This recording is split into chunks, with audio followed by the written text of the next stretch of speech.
আসসালামু আলাইকুম সুপ্রিয় বিনিয়োগকারী ভাই ও বন্ধুরা, technical analysis of BD share মার্কেটের পক্ষ থেকে আপনাদেরকে শুভেচ্ছা জানিয়ে আজকের মার্কেট আপডেট শুরু করছি। আমরা গত 2 দিন মার্কেট আপডেট দিয়েছি, এটার পাশাপাশি আজকে আমরা তৃতীয় দিন কন্টিনিউ করছি।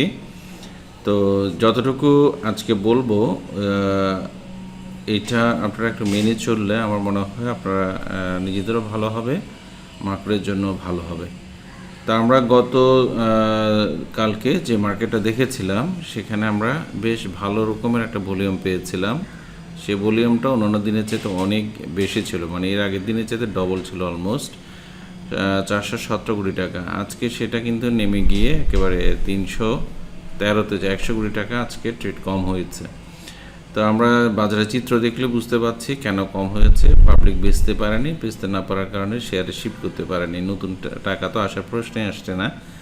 তো আমরা গতকালকের ভিডিওর মধ্যে কিন্তু একটা পূর্বাভাস দিয়েছিলাম আজকে ক্রমান্বয়ে কয়েকদিন বাড়ার কারণে আজকে হয়তো একটা প্রফিট টেকিং হবে, এমনকি একটা রেসিস্ট্যান্স লেভেলও বাজারে গেছে, যেটার কারণে হবে। তবে এত বেশি কারেকশন হয়ে যাবে এটা প্রত্যাশার মধ্যে ছিল না। মাত্র 67টা শেয়ার অ্যাডভান্স করেছে, আর গতদিন আমরা দেখেছি 300-র উপরে শেয়ারকে বাড়তে দেখেছি। তো যেটা বাজারের সাথে আসলে সামঞ্জস্যপূর্ণ না। আজকে 276টা শেয়ারের দামই পড়ে গেছে। তো বাজার 4739 পয়েন্টে বাজার চলে এসছে। চলুন আমরা আজকে বাজারের আমরা আজকে টপ 20-তে যেসব শেয়ার আছে সেই শেয়ারগুলো একটু দেখার চেষ্টা করছি। সেন্ট্রাল ইন্স্যুরেন্সকে আজকে সকালবেলা মর্নিংয়ে আমরা হল্টেড হতে দেখেছি। গতকালকে ক্যান্ডেল অনুসারে আমরা বুঝতে পেরেছি সে কয়েকদিন থেকে সাইডে মুভমেন্টে এসছে, যদিও ক্যান্ডেলের চরিত্র ভালো ছিল না। গতকালকে বেশ ভালো ক্যান্ডেল করে ভলিউম সহ আজকে প্রাইস হাইক করে ফেলেছে। তো এটা ছাড়া যে giant spinning, Monno agro, miracle industries সহ কিছু শেয়ার হাতে গোনা আমরা দেখতে পাচ্ছি। এর মধ্যে একটা ব্যাংকও আছে, একটু বেড়েছে। তবে এলোমেলোভাবে বাজার, যে কটা বেড়েছে শেয়ার এলোমেলোভাবে বেড়েছে। আমরা কোনো সেক্টরের আধিপত্য দেখতে পাইনি আজকে।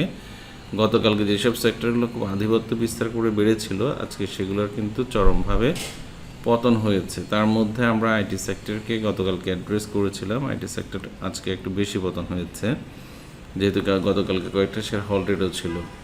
তো প্রফিট টেকিং হওয়াটা খুবই যুক্তিযুক্ত। তো যেটা কারণে প্রফিট টেক হয়েছে, প্রফিট টেকের মাত্রাটা একটু বেশি হয়ে গেছে। সেটা দেখার জন্য আমরা একটা চার্ট ড্র করে রেখেছি।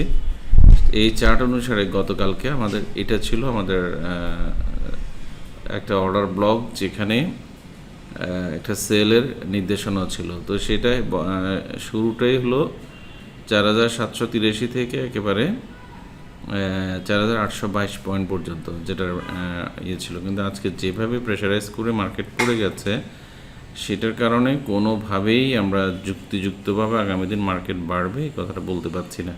তাহলে মার্কেট যদি আগামী দিন কমে, সেক্ষেত্রে মার্কেট কতটুকু আসতে পারে সেটার একটা আমরা ধারণা দিতে পারি। সেই ধারণাটা হবে এরকম, 4717 থেকে 4664-65 পর্যন্ত। এটা একটা বড় ধরনের, এই জায়গায় একটা অর্ডার ব্লক আছে।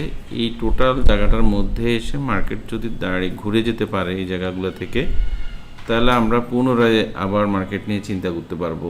তো আমরা তাহলে ফাইনাল ডেস্টিনেশনটা কোথায় আসতে পারে সেটা যদি নির্ধারণ করে ফেলতে পারি, তাহলে আমরা ধরে নিব যে মার্কেট 4664 পর্যন্ত চলে আসার সুযোগ আছে।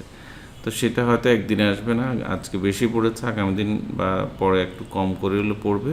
অথবা ফাইনাল ডেস্টিনেশন যদি 4660 পর্যন্ত এসে নিচে যদি ক্লোজ হয়, তাহলে আমরা ধরে নিব মার্কেট আপাতত আবারও নেগেটিভ ডিরেকশানে চলে যাচ্ছে।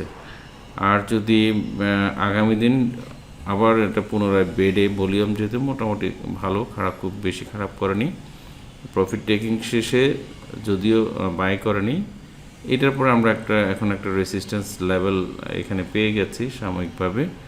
সেই রেসিস্ট্যান্স লেভেলটা হচ্ছে 4789 ধরলাম, 4800 ধরলাম আমরা। এই 4800টাই হচ্ছে আমাদের এখন মেইন রেসিস্ট্যান্স লেভেল। আপাতত আমরা যে অর্ডার ব্লকটা ছিল এটা গতকালকার আজকে যেহেতু এটা টাচ করেছে, যেটার কারণে এটাকে আমরা ইনভ্যালিড হিসেবে কাউন্ট করছি। এখন আপাতত আমাদের একটা রেসিস্ট্যান্স লেভেল আমরা যেটা পেয়ে গেছি সেটা হচ্ছে এই জায়গাগুলো 4792, যেটা গতকালকে আজকে মিলে টাচ করেছে। তো সবাই সাবধানতা অবলম্বন করে ট্রেড করবেন, ইন্ডিভিজুয়ালি কোনো শেয়ার বলা যাচ্ছে না। আর যেহেতু কমেন্টে আমি গতকালকে পরশুও দেখেছিলাম বাজার আরও শার্প কারেকশনের হিসাব কিতাব আছে অনেকের মধ্যে, এটা প্যানিক হওয়ার কোনো কিছু নেই। আমরা একটা ভালো সুইং পেয়েছি ঈদের আগে 3 দিন, ঈদের পরে মিলেও আমরা যে 3 দিন পেলাম মোটামুটি একটা ভালো উত্থানই বলতে পারবো। এখানে একটা হালকা কারেকশন হলে মন্দ কিছু নয়। তো সবাই সুন্দরভাবে ট্রেড দেখে ট্রেড করবেন। সবাই ভালো থাকবেন, ধন্যবাদ।